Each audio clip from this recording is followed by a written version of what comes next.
Welcome back, everybody. Before I begin, I want to say thank you for all the love and support that all my subscribers and all, I'm going to say my friends um, that I've met here on YouTube. Thank you for all the support, all the love that you show me. As you everybody know that I got a strike against my channel, so I wasn't able to upload. However, I do have a backup channel that's called Complete Conscience.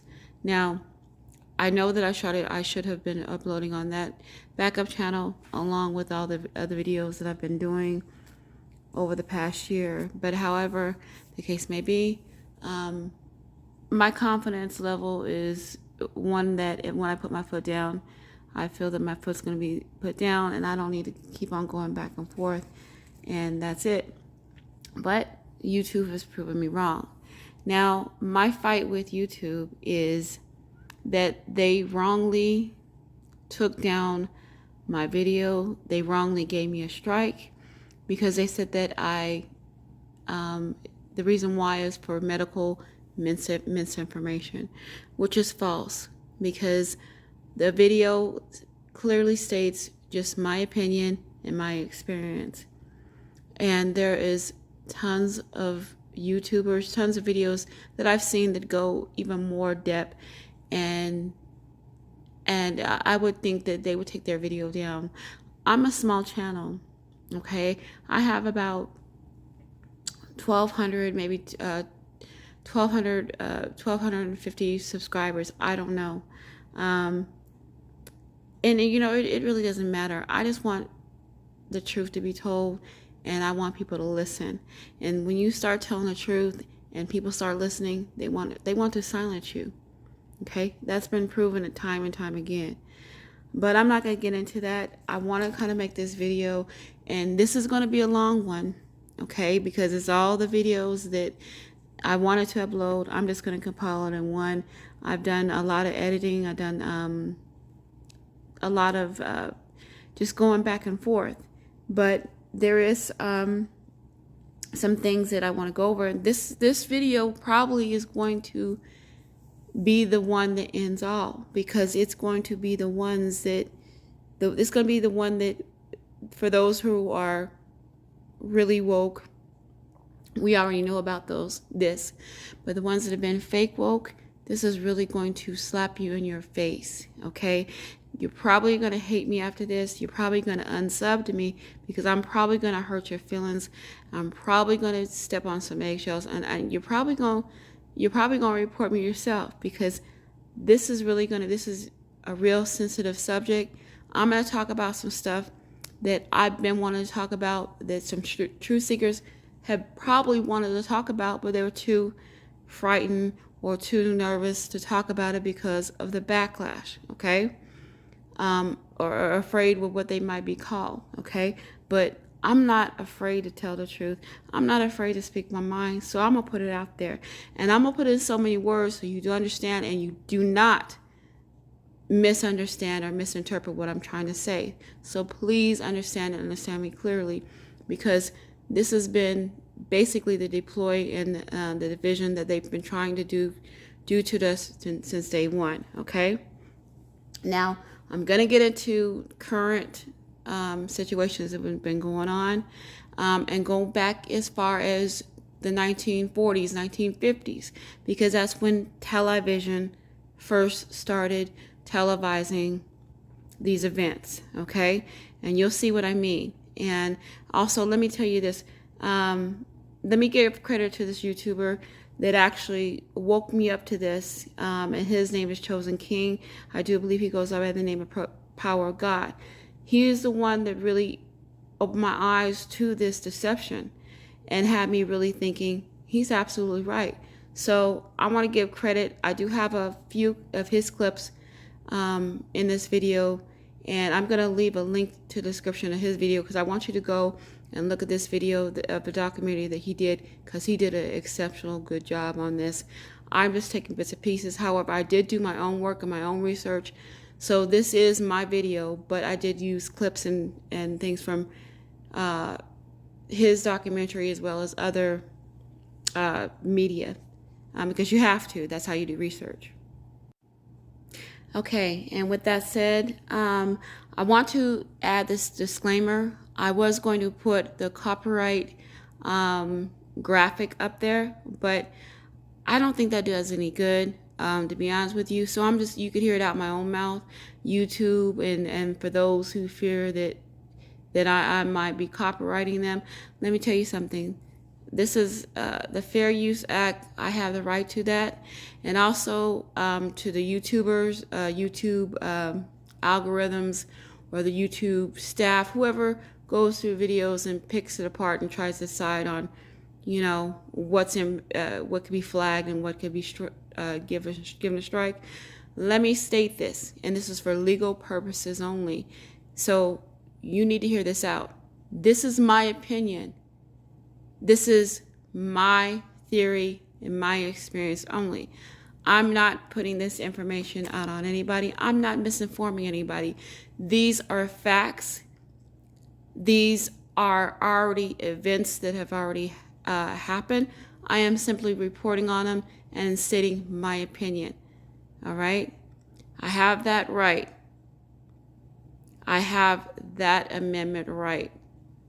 So you don't have the right to give me a strike or flag me for stating my opinion, because I'm not violating any type of community guidelines.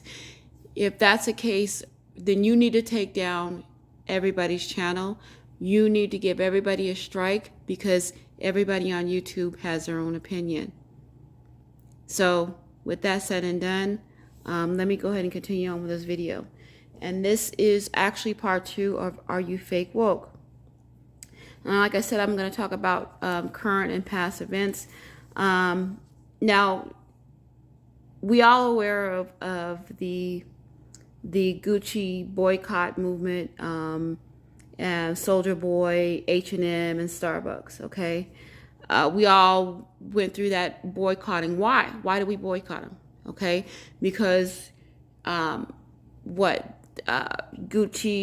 did some racist ploy, some racist marketing, and the same with H&M. And I mentioned Soldier Boy and Floyd Mayweather because they still wore Gucci after the fact that everybody was supposed to be boycotting Gucci. Okay, first of all, if you're an average, hardworking black person, and I'm like, let me tell you something. I'm speaking for myself.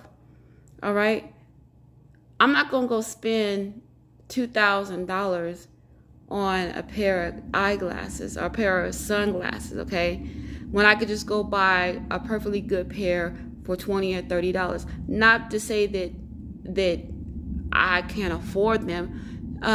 Here's the thing. I don't want to spend that much money on a damn pair of sunglasses or eyeglasses or whatever.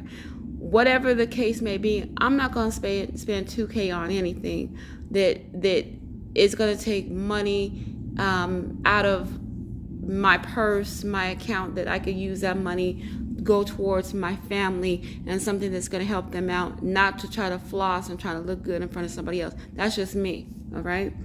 So, but I know that us as a culture, we love to do that. That's just something in us. So I'm not trying to down anybody. If you want to go ahead, if you got it, flaunt it. If you want to floss it, go ahead.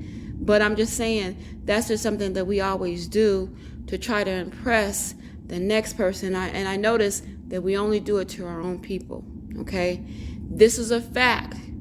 We don't do that to show the other person, to floss the other person. We always got to front that to the next black person. Show, look what I got, look what I got. Okay, not to go on to that rant. Okay. Let me continue on. I'm sorry for the editing and I'm sorry for the background noise, but it is what it is, okay? Now, getting back to this boycotting, I'm like, why did we need to boycott in the first place? And like I said, majority of black people, you're not going to go out and spend $2,000 on a pair of sunglasses, a pair of shoes, whatever. At least, I'm saying, not unless you got some damn good sense. And if you're a multimillionaire or if you're a celebrity, then you could afford to do that. That's fine. The celebrities will be the ones that be boycotting, but not the average Joe, black person. I'm not just going to include black people, just everybody, okay? Just everybody. For what? Who gives a damn about Gucci, okay? And then that H&M thing, that was so blatantly, to me, in my opinion, let me say that, in my opinion, that was a bunch of bullshit, okay? That right there was just a smack in your face. That was somebody in their ad department, ad executive, whatever, whoever is in charge of doing that. In my opinion, they did that deliberately. Of course they did, and that was their whole point. They wanted to stir up controversy. This was the whole plan from the very beginning to do this.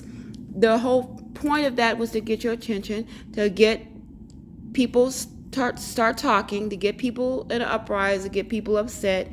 Okay, they didn't lose no damn money. They're still in business. Whether you boycotted them or not, whether you stopped buying from them, whether you told, hey, you know what? I don't know anybody that shops at H&M, to be honest with you. I maybe shop there maybe once or twice, but it ain't my style. I don't go there. I'm not going to spend that much money on something where I could go spend at another department store for the same thing, but a whole lot less expensive. This is reality here, people. Okay? So again, why does it matter that we need why we need to boycott them? Okay? Now let's get into the one with the Starbucks. Okay? Starbucks, another high price place.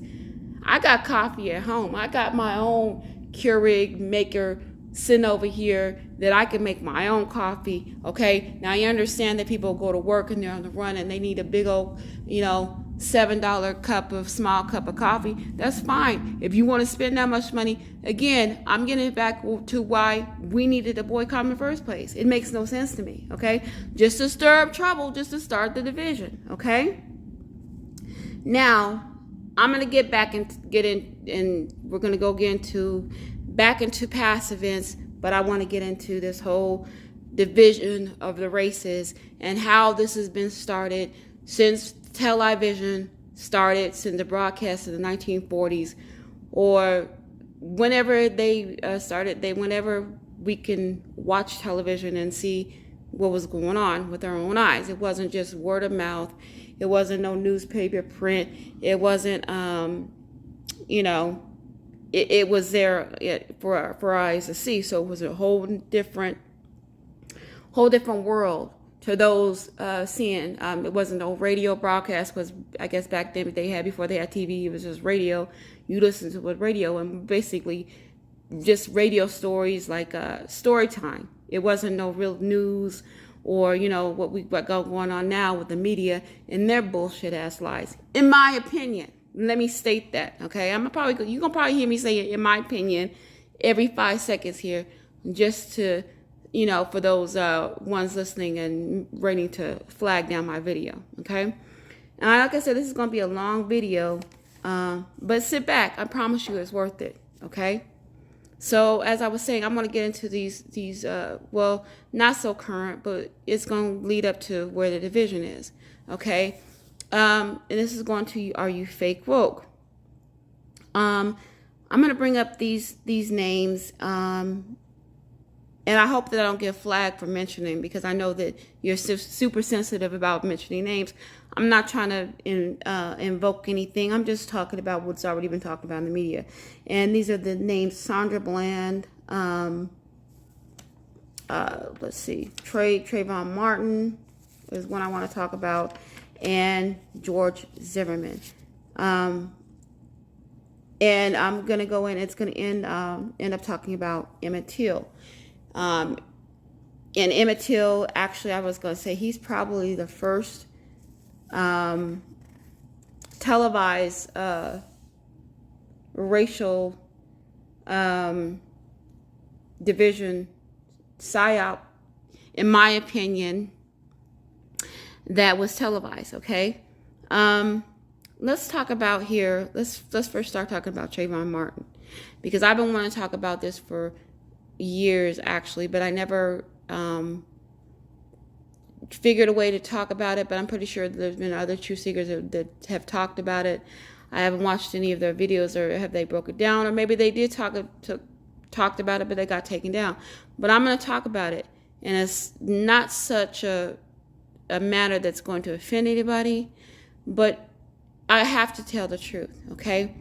First of all, this picture that they showed us of Trayvon Martin. Okay, first of all, let me get the Trayvon's parents were Masons, and that's been proven. Okay, if I remember to put the pictures in here of the pictures of the parents in their Mason garb. If I don't, then I'll make another part two of this part two, and include that. But however, let's just go back onto this what I want to focus on. Now, the picture of the hoodie, that picture right there is 1,000 words on how the breakdown of how this is a psyop. Okay. First of all, when do you ever see any other pictures of Trayvon, other than the fact that they tried to put a picture of him when he was younger? And I had watched a few videos, or actually heard a few truth seekers say that this picture was actually a photo of his younger brother. It wasn't him. Even if the case may be, why are they putting pictures of his younger self? Where are the pictures of when he was in school? Where are the pictures with his other classmates? Where are the pictures with his other family members? We've only seen this one headshot of him in a hoodie. It is almost like this was a picture that they had picked out. This is a picture we're going to use. This is a picture we're going to use for the media, just for merch. The word I'm looking for. I mean, it looks like a shirt that you would buy, like Fight the Power. You know what I'm saying? That type of deal with. I mean, the look on his face, the hoodie, the everything, and even wearing the hoodie actually is Masonic as well. That's very Masonic. But I'm not going to get into that.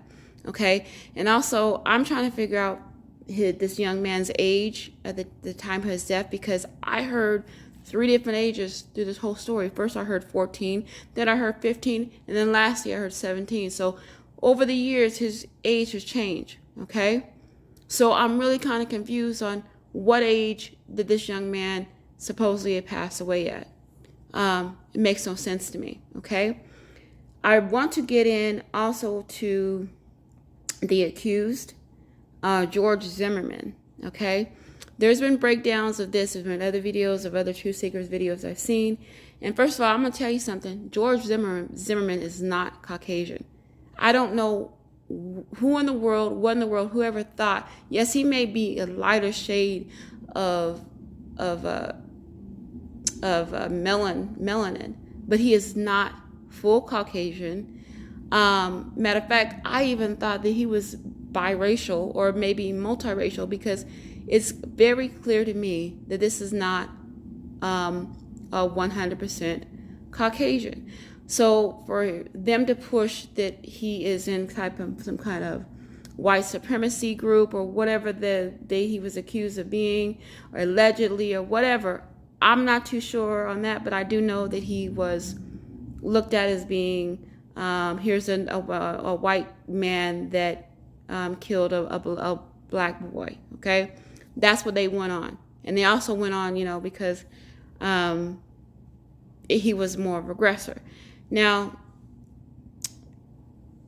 here's another photo of, I guess it's supposed to be Trayvon Martin. And I'm going to get back and I'm going to throw these photos up of George Zimmerman here when it passes through this screen. I'm going to try to do less editing as possible, because like I said, this is a very long video. Here again, he's got on a beanie on his head. Like I said, the head covering, the hoodie, is very Masonic. Now, again, here's another picture of the younger photo. These are the only photos that surfaced during the media. Where are the pictures of the current pictures, like I said, of his family? And I'm pretty sure he was a teenager. He had a phone. They're going to take selfies all the time. Where are those pictures at? It just never made sense to me that they always show that same picture, that same photo of Trayvon Martin.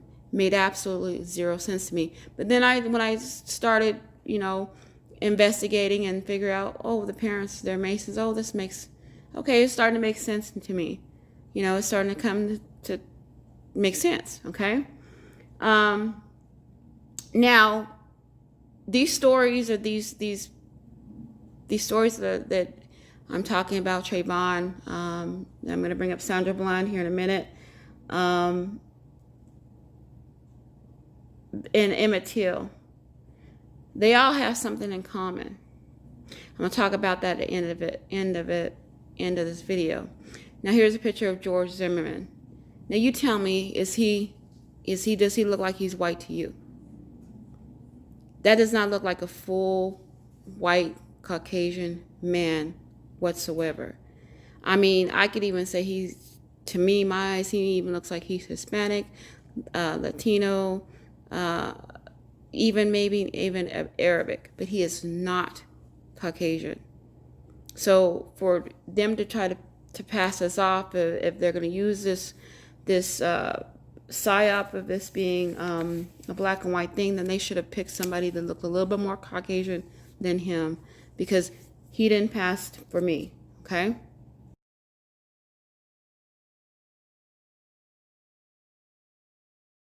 I want to state this too, and I'm not to say that there's no such thing as racial injustice, because it absolutely does happen, okay? But I believe the ones that I'm talking about are psyops, and what they do is just to add fuel to the fire and enhance what's already there, okay? And the irony of it, that the racial division was started by the world stage, aka Hollywood media. And like I said, I believe that the first psyop was Emmett Till, and that's my opinion. Let me state that that's my opinion, okay? And you're gonna see what I mean, because I'm gonna get into that, and I'll try to narrate exactly what the breakdown is, okay?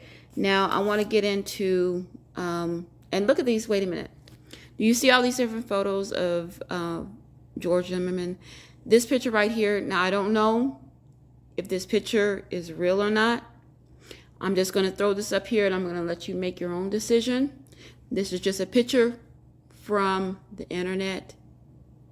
I'm not misinforming anybody. I'm not accusing this man of having a fake injury.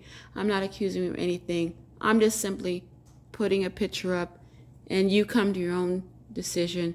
You decide if this is a Photoshop picture or if this is some type of or prosthetics, fake blood, whatever. You decide. And by the way, you notice he's wearing red and black. Just something to add onto that. So you make your own decide. As a matter of fact, anything in this video is strictly something that you decide. You can make your own assumption. You can leave comments below. These are just my opinion and just, what I want to state. Again, here's a picture of Trayvon with the hoodie. This looks like, to me, to be honest with you, this looks like a headshot for a modeling agency or a talent agency, a Hollywood agency. That's exactly what it looks like. We're looking for, let's look for the teenage thug with the hoodie on. Give me that headshot. That's exactly what it reminds me of. Hey, I'm sorry if I've offended anybody out there, but this is my opinion once again, okay? You just got to put all these ties and dot all these I's and cross all these T's to figure this out. Because if you're a truth seeker and if your eyes open, you're going to see exactly what I'm talking about. And if you don't agree with me, that's fine. I don't have no problem with people disagreeing with me. Just like I don't have a problem, with stating my opinion. Okay. Now look at this picture here. Does this look like somebody that's on trial? Does this look like somebody that's worried about whatever the outcome may have been of his trial, whether it be him look innocent or guilty? You don't come in a courthouse with that kind of smirk on your face, unless you're a trained actor or unless you're trained to say or do something, whatever other the fact. But it doesn't look like it doesn't look like it's a court case. You don't go in there with that type of smirk, whether you think that you're going to have a good outcome or not. You should have a uh, more serene, more stable look on your face, not a smirk, not, yeah, you know, that type of thing. And look, how in the world did George Zimmerman go look like he almost lost maybe 50 to 75 pounds? I don't know how long this trial was. I didn't do the research on that, but I know this is a very significant amount of weight to lose. It's a lot, okay? And again, he doesn't look like he's Caucasian to me. So you be the judge, you make your own decision. Like I said, these are my opinion. Okay, yeah. Now I'm going to get to the point where I'm probably going to step on some toes and I'm probably going to lose some subs, okay, because this is a very sensitive topic. Yeah, I'm going to bring it up. It's been a long time coming and somebody needs to talk about it. But I'm going to talk about it in so many words that does not offend anybody and certainly doesn't get me a strike. But I'm going to put it in a way that's going to state it in my opinion. And I'm just going to put it out there and like, again, put it out for you to just put it out on the table and make your own decision, okay? Now, we all know who this picture is. It's a photo of Sandra Bland. This is the famous photo that had a lot of controversy, whether all over the internet, was surfaces. Was this Photoshop picture? Was she deceased when they took this picture? Was it real? Was it? I mean, they even made a documentary movie about this, and try to figure out, was this woman deceased when she took these photos? Now, I put these comparison to other mugshots, and try to compare and look at the different faces, the different demeanors, and yeah, I can honestly say that the person that it looked like that she was deceased. The way she was laid on the ground, the way where her eyes were rolled back. But then again, I don't know if she was placed that way or if she was actually deceased. I don't know. I just know the whole thing was that it was put out there for us to think that way, for us to pick apart, for us to investigate, basically to figure out, stir up the controversy. Was this woman murdered while she was incarcerated? Was she murdered while she was in custody of the sheriff's department, whatever small town that was in Texas? I'm not too sure. But however the case may be, small town, small rural town, small racist town, the whole, the familiar background, a small rural southern town, all white town where you got a black person that gets pulled over and they're racial injustice justified, okay? Now look at this photo here. There's a mason brick behind her photo. And I also want to add this too. I don't know if many of you may not have known this, and you probably do, but Sandra Bland had a very extensive social media background. She had Facebook. I do believe she had a YouTube channel. Not too sure about Twitter, but I do know that she did have a Facebook and she did have a YouTube channel. So she did little vlogs and stuff like that. So she was known.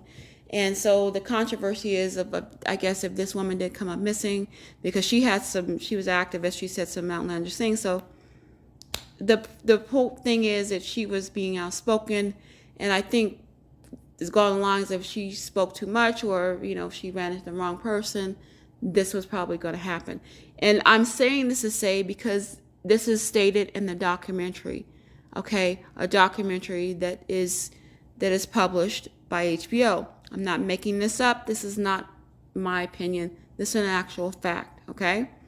So the name of the movie was called Say My Name, name of the documentary on HBO. So it portrays the life and death of Sandra Bland, and it just does, bits and pieces, and how was her death a murder? and how her family hired lawyers and how they got investigated and how her family got a nice fat check for a wrongful death. Okay, and I'm not too sure if they're still pursuing it or if they're still getting income, but I do believe, and I'm not for sure, so I don't know if they're Mason affiliated. I can only assume because of what I know is what to look for is the Mason, background, and it looks like to me that that may have been the case. Okay. Now, as I said before, Sandra Bland was, she was I'm not going to say really a social media star. I'm not too sure how her fan base was, but she was well known. She did vlog. And so what I'm thinking after her death, she even became even more infamous. I don't know if they shut her page down. I don't know. But I don't want to spend too much time on her because she's been talked about enough. And I think that I've said enough for people to realize that where I'm going with this and how the racial division has always been there to get us stirred up, to get us going on, even to the current with the GF. And I'm saying his initials. You could figure out who I'm talking about. I don't want to say it because it's going to pass algorithms, and I don't want to get a strike because they're sensitive with that name as well. But we already know that we blasted that out the gate with him being Masonic and it being everything Masonic behind that. So wouldn't that be the case with all these psyops? In my opinion, I think so. And I'm going to get back, and this is what's going to end this video, is get into, because it's going to play little clips, because I want you to listen closely, because I'm going to do some rewinding over some certain parts. I'm not going to say anything, but I just want you to pay attention to what the conversation, what they're having, okay? I might do a voiceover on one of them, or maybe I just might do some editing so you'll understand what I'm talking about. Again, I'm just going back and forth to show the comparison of the mugshots. But I want to get into this Emmett Till. If you don't know who Emmett Till is, please research. A lot of us knew who Emmett Till was. Emmett Till was the young teenager in the 1950s that was, I don't know if I should say allegedly, or he was murdered by some townspeople for looking at a white woman, and it ended up the story being a false story, that she ended up being, the story was not true. But I have to play certain of these clips because I want you to understand how this television came about, and how we have been glued to the television set when our grandparents were alive, when they first started watching TV, right after radio, after the invention of TV. Okay. Give me 1 second here. I'm doing some editing. 1 second. Okay, I apologize for the editing. Again, I want to make the statement. These are simply my opinion, and that's just my opinion and just my observation. This is not meant to misinform anybody. You could do your own investigation. This is just my take on the way I feel in my video and my breakdown of how we've been lied to by television. Okay. As you can see, this is a picture of Emmett Till and his mother. Okay.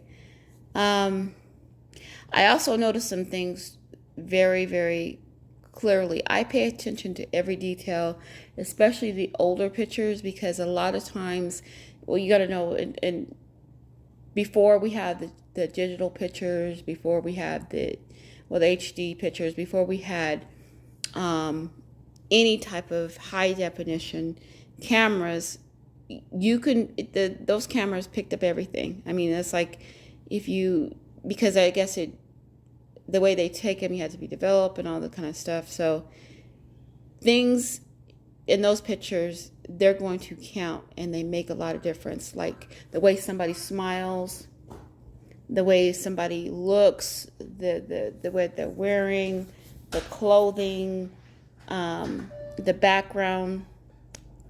Again, I apologize for the background noise. Can't help for the background noise.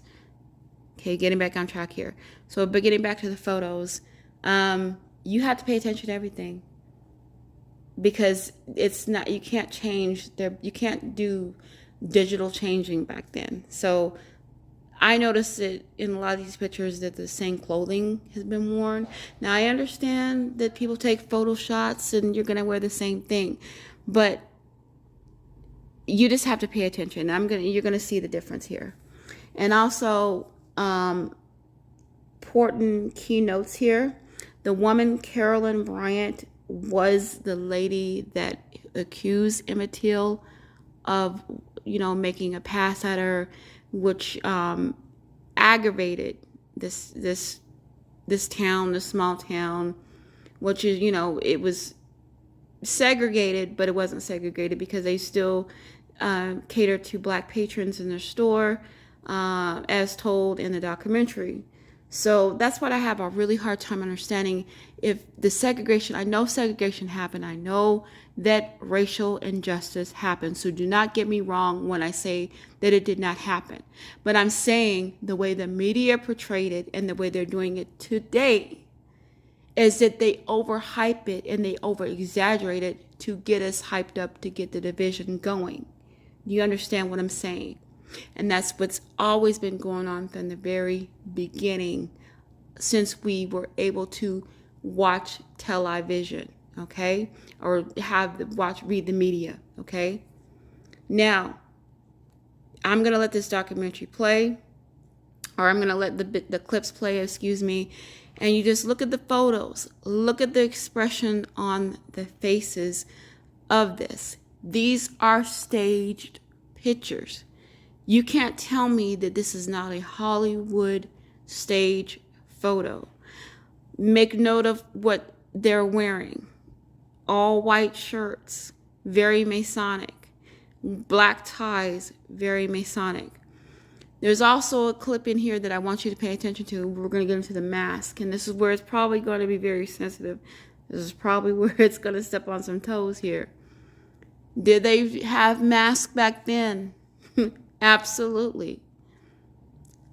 Was there a mask that was placed on this boy's face in a casket? I don't know. But as you can see here, it's easily made. It can be done. It can be done. It could have been done. I'm not saying that was the case.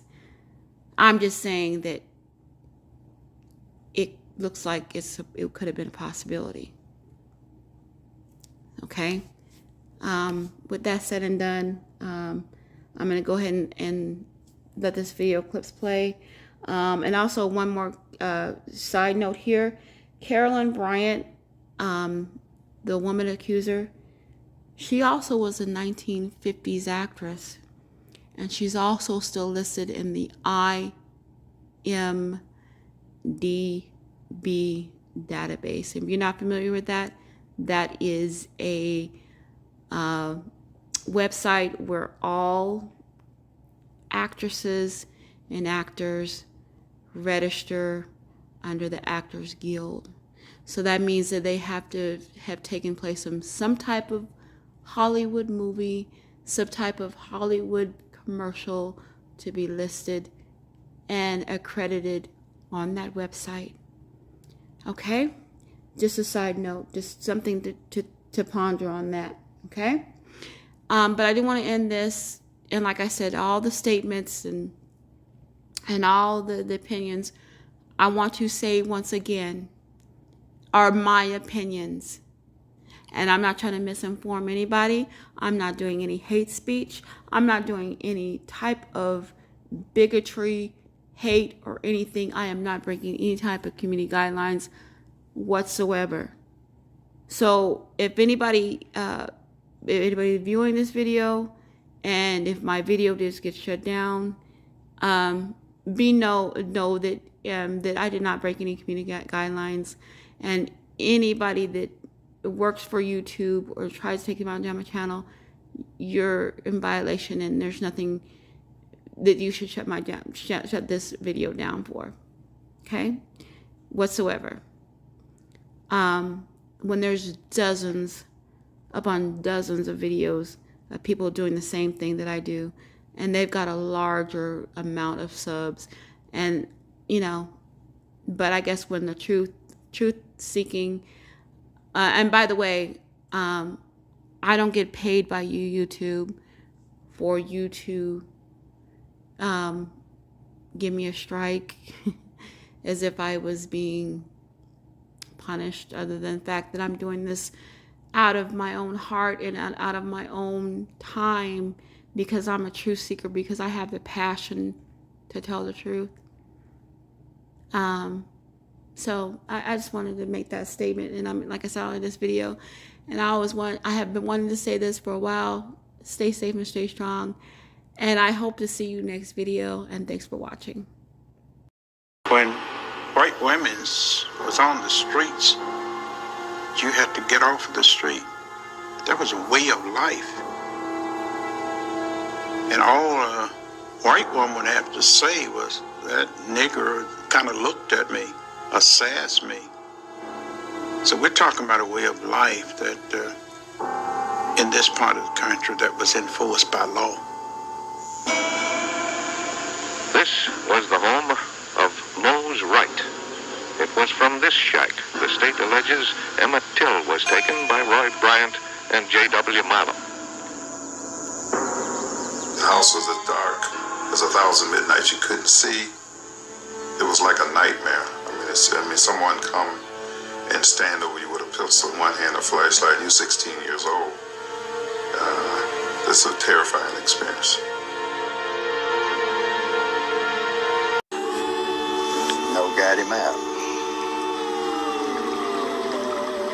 Then we carried him up to the other landing and put him in the hearse. Emmett's body had been weighed down with a 75-pound cotton gin fan tied around his neck with barbed wire. The boy was so badly beaten that Mose Wright could identify Emmett only by his father's ring. Mamie Till was in Chicago, surrounded by worried family and friends, when she was told that her only child was dead. Those words were like arrows sticking all over my body. My eyes were so full of tears until I couldn't see. And when I began to make the announcement, that Emmett had been found,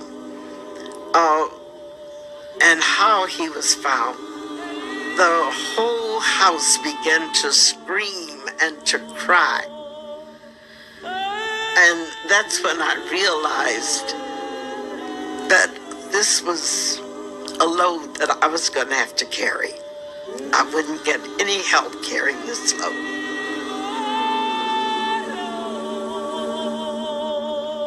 By the time Mamie received her son's body back in Chicago, 2 weeks after she had kissed him goodbye, Emmett's murder was front-page news. His body was taken to a funeral home owned. The town of Money was one street with maybe 5 or 6 stores, but that's all, just one street.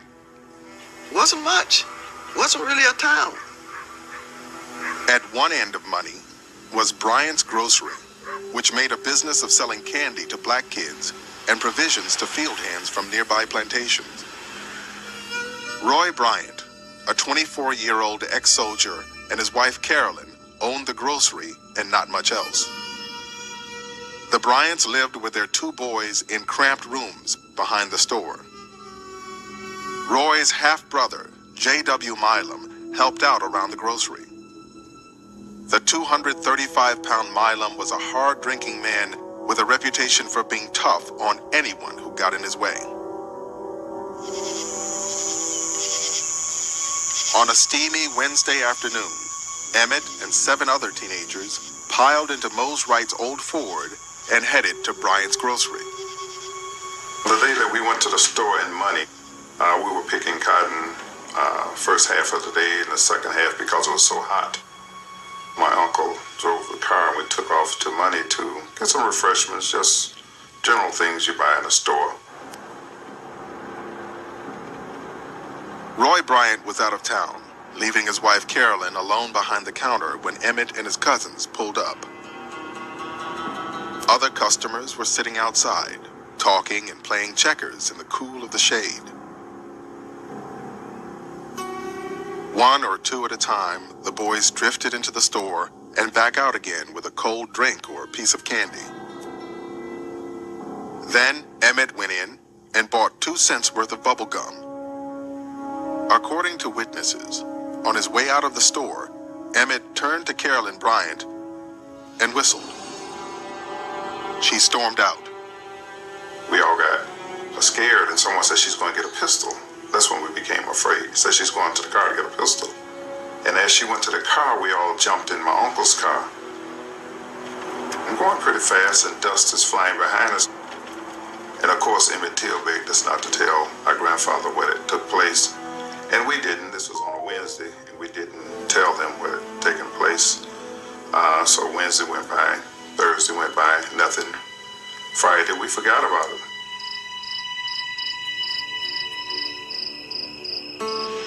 Sunday morning, about 2:30, I heard a voice at the door. And it said, "This is Mr. Bryant," and said they wanted the boy that did the talk at Money. And when I opened the door, there was a man standing with a pistol in one hand and flashlight in the other. It was like a nightmare. I mean, someone come and stand over you with a pistol in one hand, a flashlight, and you're 16 years old. This is a terrifying experience. Very terrifying. So we marched on around through 2 rooms, and I found the boy in the 3rd room in the bed with my baby boy. And they told him to get up and put his clothes on. Mose Wright pleaded with the 2 men. He's only 14, and he's from up north. Why not give the boy a whipping, Wright begged, and leave it at that? The 2 in the next room, cousin and uncle, they never woke up. My Uncle Sammy did wake up, but they told him to go back to sleep. He's 12 years old. And I just said, hey, I'm fixing to die. J.W. Milam turned to Mose Wright. "How old are you, preacher?" he asked. 64, Wright replied. "You make any trouble, you'll never live to be 65. Near to the car, they asked the question, "Is this the right one?" And I heard a boy say yes. And they drove off toward Money with him. Nobody talked to anybody. The house was as dark as 1,000. Stop talking about it. How are we going to get rid of racism? Stop talking about it.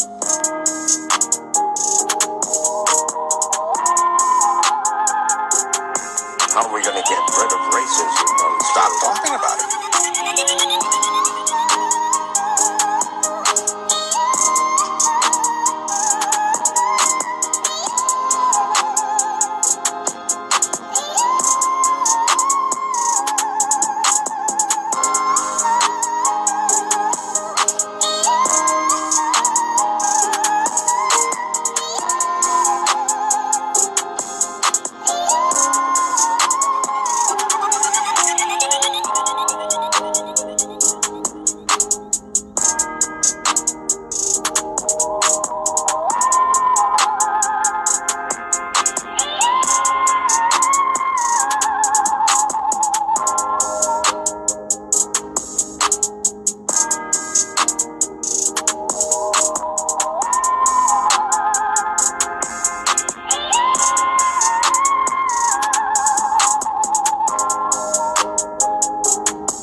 I can. We opened the casket. There was a terrible odor that came from the body because the body had been in the water and began to deteriorate. Mr. Rayner he told the mother, he said, if I was you, I wouldn't look at this body, but this body is in such a horrible condition. She said, Mr. Rayner, I want to see my son. And I decided then that I would start at his feet and work my way up, maybe gathering strength as I went. I paused at his midsection because I knew he would not want me looking at him. But I saw enough that I knew he was intact. I kept on up until I got to his chin, and then I was forced to deal with his face. I saw that his tongue was choked out. I noticed that the right eye was lying on midway his cheek. I noticed that his nose had been broken, like somebody took a meat chopper and chopped his nose in several places. As I kept looking, I saw a hole, which I presumed was a bullet hole, and I could look through that hole and see daylight on the other side. And I wondered, was it necessary to shoot it?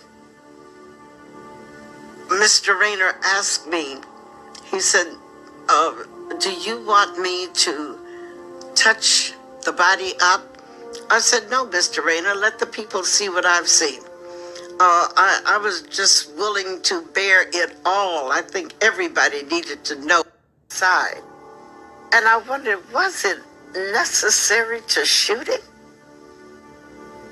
Mr. Rayner asked what had happened to Emmett Till. He said, do you want me to a hole, which I presumed was a bullet hole,